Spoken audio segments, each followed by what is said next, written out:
Kagame est-il mort ou vivant? Et s'il est réellement mort, n'est-ce pas là une parole de Félix qui vient de s'accomplir? Essayons un peu de voir la réalité. Parfois nous déclarons des choses, mais nous ne nous rendons pas compte de l'ampleur des paroles que nous prononçons. Rappelez-vous, le président Félix Tshisekedi avait déclaré que moi et Kagame, nous ne nous verrons qu'au ciel.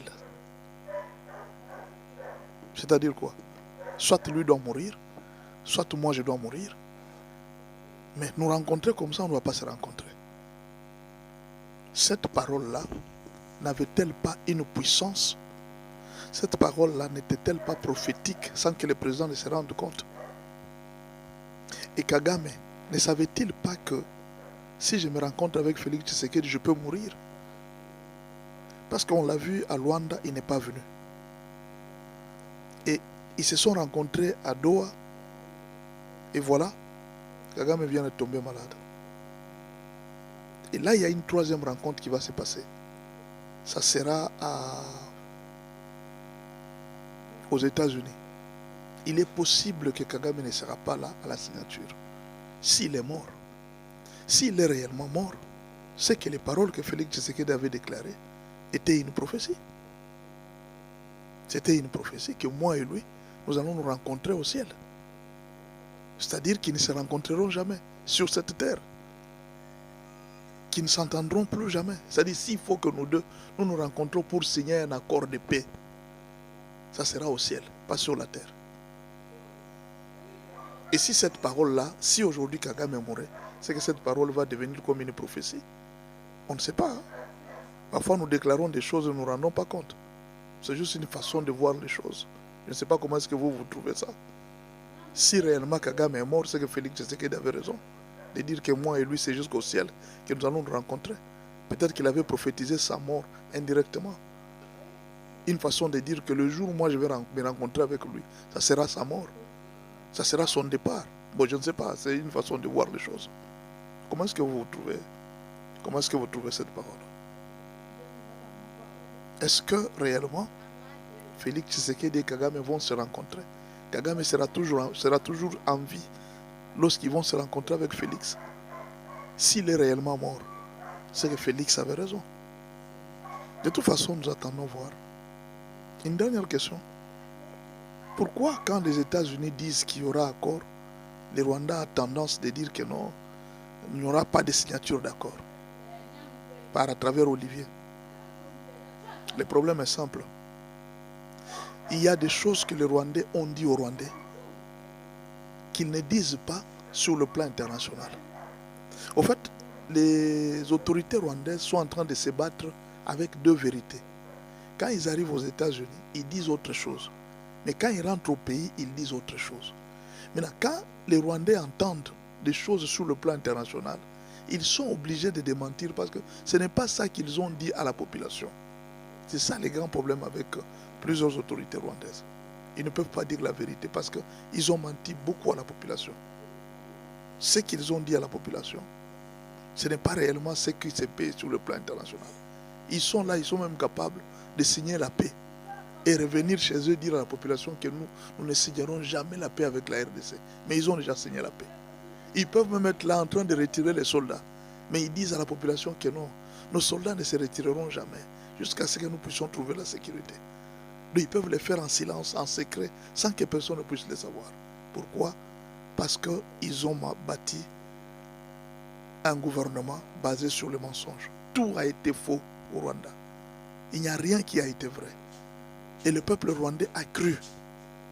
Tout ce qui se passe en RDC, beaucoup de Rwandais ne savent pas. Eux, ils savent seulement que non, notre président est en train de se battre parce que nous sommes menacés par les Hutus, les Interamouins. En réalité, ce n'est pas ça. Ce qui se passe sur le terrain, c'est que le président rwandais est en train de tuer des gens. Mais les Rwandais ne connaissent pas. Les Rwandais savent seulement que non, notre président est en train de se battre contre les Interamouins.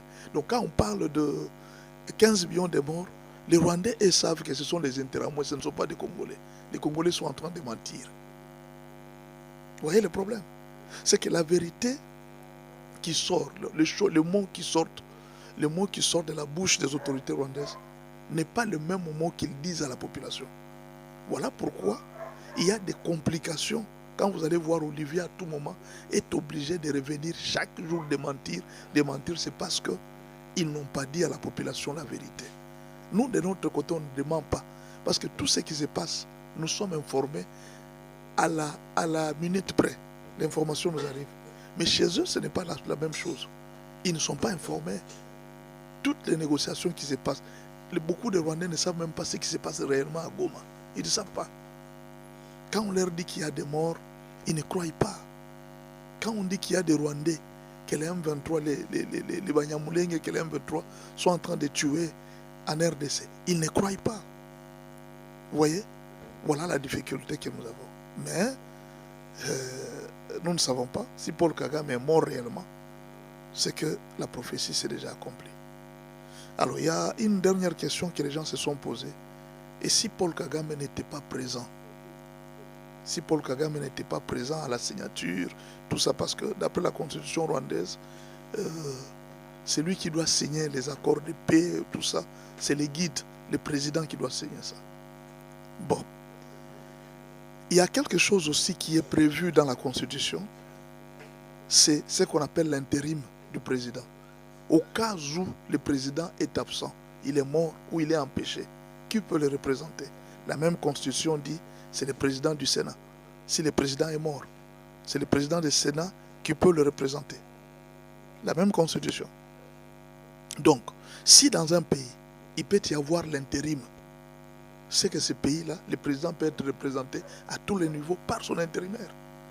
Donc ça, ce n'est pas un problème. On ne peut pas dire que parce que c'est Paul Kagame, la constitution dit que c'est Paul Kagame. Non. Si le président peut, si la RDC peut être représentée par l'intérimaire, un président peut être représenté par l'intérimaire. Donc il faut savoir que le pays peut avancer, même à l'absence de Paul Kagame.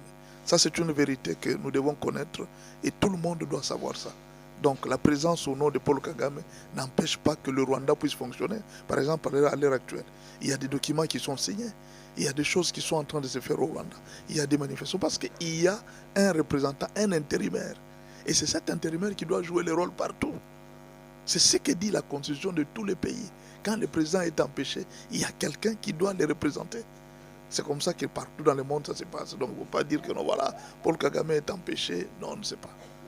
Ce qui est sûr, c'est que la loi, les pays, toutes les nations ont une constitution et les constitutions sont obéies comme ça. Voilà la réflexion qu'on avait ce soir. Bon, il y a beaucoup trop de réflexions.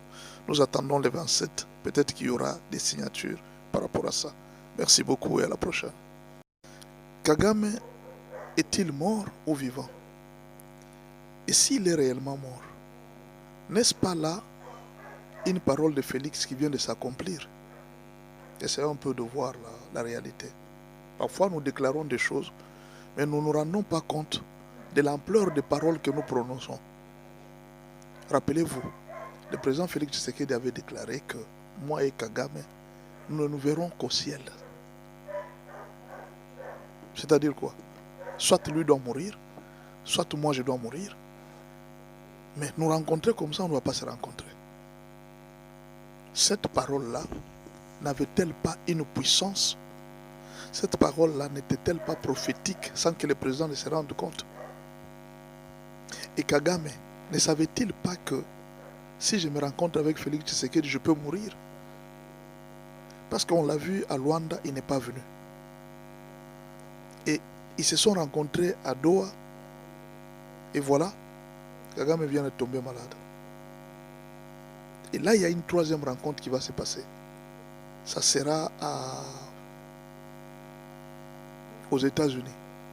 Il est possible que Kagame ne sera pas là à la signature. S'il est mort, s'il est réellement mort, c'est que les paroles que Félix Tshisekedi avait déclarées étaient une prophétie.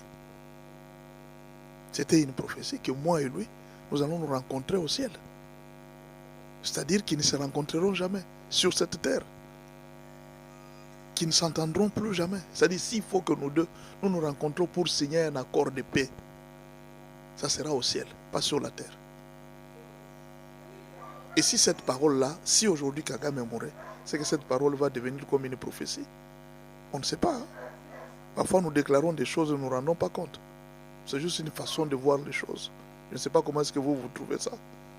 Si réellement Kagame est mort, c'est que Félix Tshisekedi avait raison. De dire que moi et lui, c'est jusqu'au ciel que nous allons nous rencontrer. Peut-être qu'il avait prophétisé sa mort indirectement. Une façon de dire que le jour où moi je vais me rencontrer avec lui, ça sera sa mort. Ça sera son départ. Bon, je ne sais pas, c'est une façon de voir les choses. Comment est-ce que vous trouvez? Comment est-ce que vous trouvez cette parole?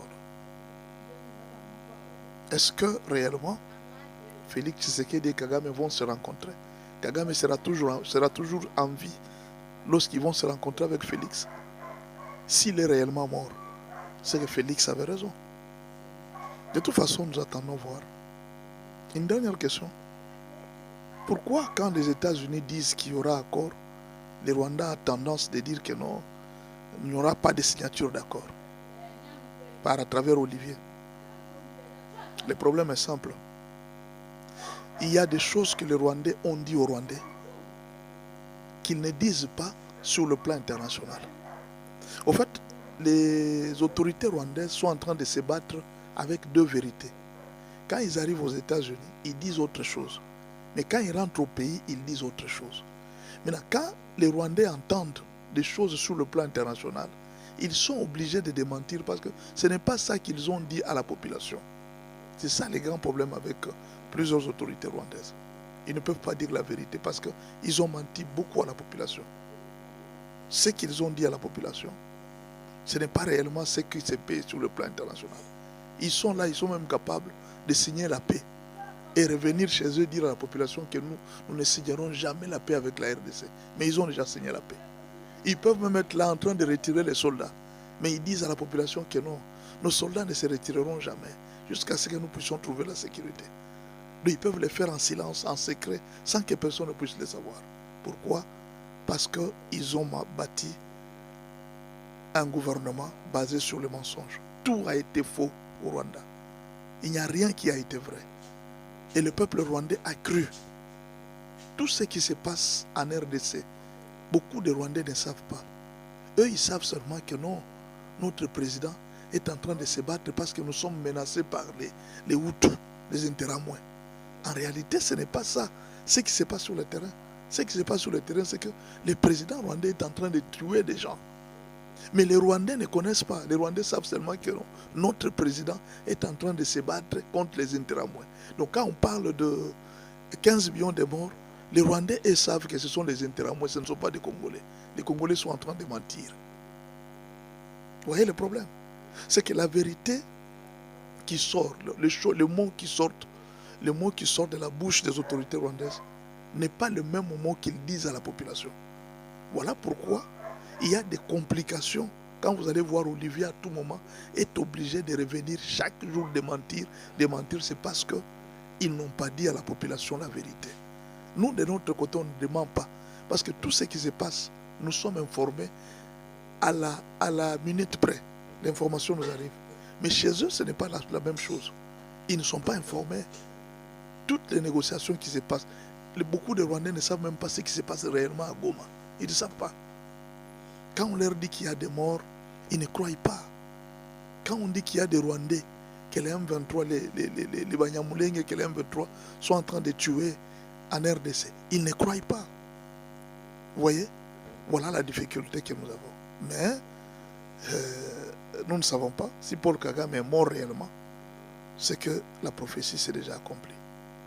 Alors il y a une dernière question que les gens se sont posées. Et si Paul Kagame n'était pas présent?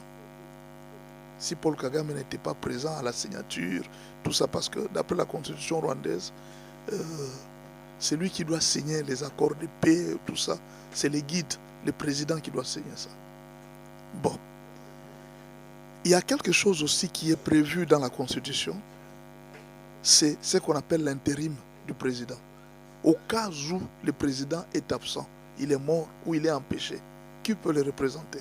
La même constitution dit c'est le président du Sénat. Si le président est mort, c'est le président du Sénat qui peut le représenter. La même constitution. Donc, si dans un pays, il peut y avoir l'intérim, c'est que ce pays-là, le président peut être représenté à tous les niveaux par son intérimaire. Donc ça, ce n'est pas un problème. On ne peut pas dire que parce que c'est Paul Kagame, la Constitution dit que c'est Paul Kagame. Non. Si le président peut, si la RDC peut être représentée par l'intérimaire, un président peut être représenté par l'intérimaire, donc il faut savoir que le pays peut avancer, même à l'absence de Paul Kagame. Ça, c'est une vérité que nous devons connaître et tout le monde doit savoir ça. Donc, la présence au nom de Paul Kagame n'empêche pas que le Rwanda puisse fonctionner. Par exemple, à l'heure actuelle, il y a des documents qui sont signés. Il y a des choses qui sont en train de se faire au Rwanda. Il y a des manifestations parce qu'il y a un représentant, un intérimaire. Et c'est cet intérimaire qui doit jouer le rôle partout. C'est ce que dit la constitution de tous les pays. Quand le président est empêché, il y a quelqu'un qui doit le représenter. C'est comme ça que partout dans le monde ça se passe. Donc il ne faut pas dire que non, voilà, Paul Kagame est empêché. Non, on ne sait pas. Ce qui est sûr, c'est que la loi, les pays, toutes les nations ont une constitution et les constitutions sont obéies comme ça. Voilà la réflexion qu'on avait ce soir. Bon, il y a beaucoup trop de réflexions. Nous attendons le 27. Peut-être qu'il y aura des signatures par rapport à ça. Merci beaucoup et à la prochaine.